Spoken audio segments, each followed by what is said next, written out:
So, ilalagay ko itong ginawa kong guide. So, yan.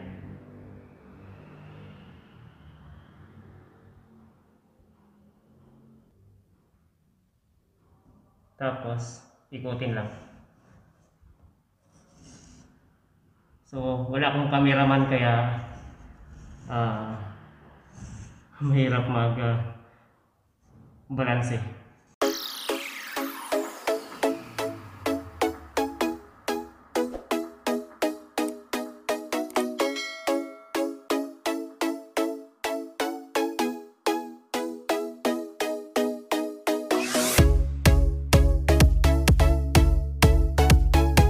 Hello guys, panibagong araw at panibagong kabit na naman tayo ng ilaw. So, ang ilaw natin ay ito. Ang kagandahan naman dito sa kanya, kapag nabasted yung ilaw, madali siyang palitan. Yan. Ay yung mga ilaw kasi natin ngayon yan na nakabuilt in na yung kanilang transformer ay mga disposable yun na mga ilaw. Gagawa muna ako ng pang-guide. Susukatin natin ito.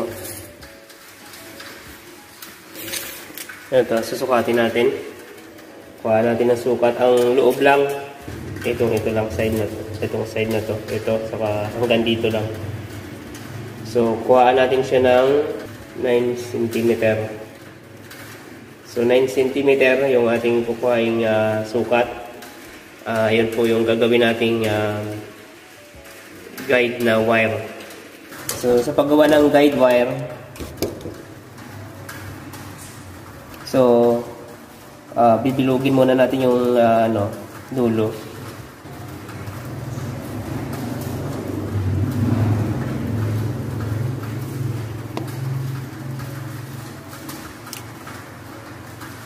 So, bakit bibilugin? So, dahil dito natin ilalagay yung ang ating pangguhit, yung lapis. Dito papasok yung lapis sa butas na to. So, ngayon, susukatan natin ng 4.5 cm. Mula dito, sa gitna ng butas, na ginawa ko, dito sa gitna ng butas, natin susukatin. Tapos 4.5. Kuhain natin yung 4.5. Yan o. Tapos saka ko siya babaliin.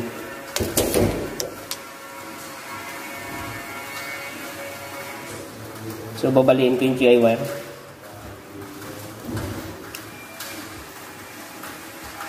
Yan, ganyan na yung magiging mukha niya.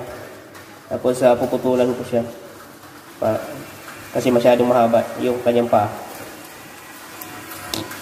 So ganito yung mukha niya.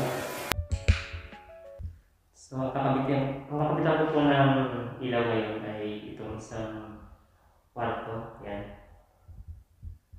siya, pupunta doon.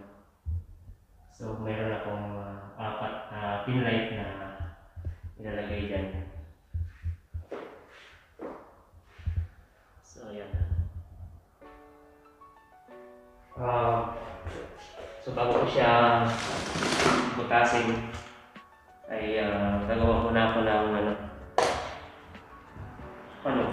sukatin ko muna yung area, yung layo muna sa gilid, mapunta sa ilaw. So, sukatan ko siya 70 mula dito kasi mahaba ko mapunta doon. Kaya, kukuha ko ng 70 dyan, tapos mula doon sa mall, papunta dito din ay 50 lang kasi ito yung makitid na area. Kaya 50 lang ang kukunin ko mula doon sa area. Okay, sige. Sukatin ko muna ng markingan ko. So, susukatan ko muna yung ceiling. Tapos, bubutasin ko ng screw. Yan, knitted screw. Yung gitna ng pin light na bubutasin.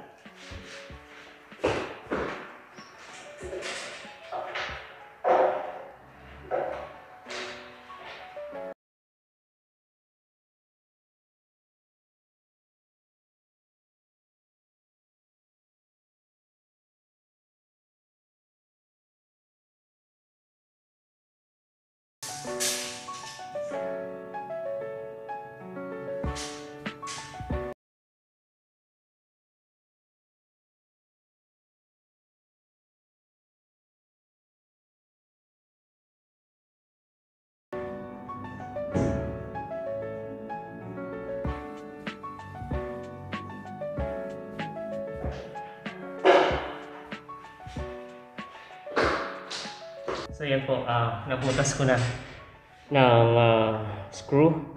So ilalagay ko itong ginawa kong guide. So yan.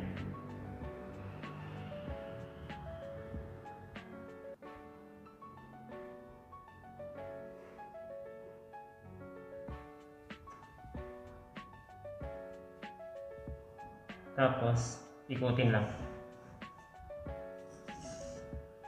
So wala akong cameraman kaya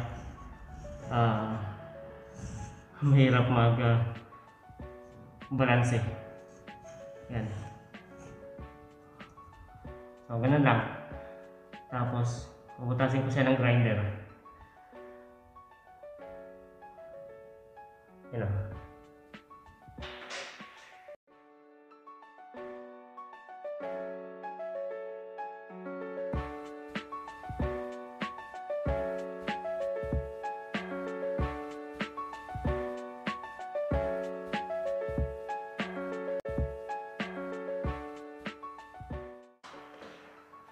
Yan, okay na. Ilalagay ko na yung ilaw. So, sa paglalagay pala nitong ilaw, para may pasok sa butas, itong lock na to, ito. Yan o. I-press lang natin to pataas. Yan. I-press lang natin pataas to, tapos itulak sa butas. Ito yung maglalak sa kanya, itong area, itong part na to. So pag tinulak natin ito pataas, ito ay babangga doon sa hard flex, kaya hindi na siya malaglag. Tapos ito pala, ito yung nagsisilbing stopper o lock noong kanyang reflector. Ito. So gaganyanin natin kasi pag naka-flat kasi ito, maluwag yung maluwag yung pagkakapit niya, hindi siya masyadong kakapit sa reflector, baka mahulog yung reflector, kaya ito ay pinipress ko ganyan. Yan. Para may fit ang kapit nitong reflector. Yan. So ilalagay ko. Yan. Yan, high-fit na. So, okay. So, ipalik ko na siya. So, ganito pala ang klase ng pin light. Mas maganda na i-splice natin. Kaya kung i-splice natin to, mas kapit na kapit siya. At siguradong hindi siya basta natatanggal.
Ganyan na natin, press natin yan, tapos itulak lang natin yung ilaw. Yan, okay na. So pagtanggal po nito, madali lang. Hawakan lang natin sa baba, tapos hatakin. Yan, tanggal na. Tapos press lang ano lang natin ulit, itulak lang natin ulit pataas. Yan, okay na. So ganun lang po siya kasimple. Ikamit.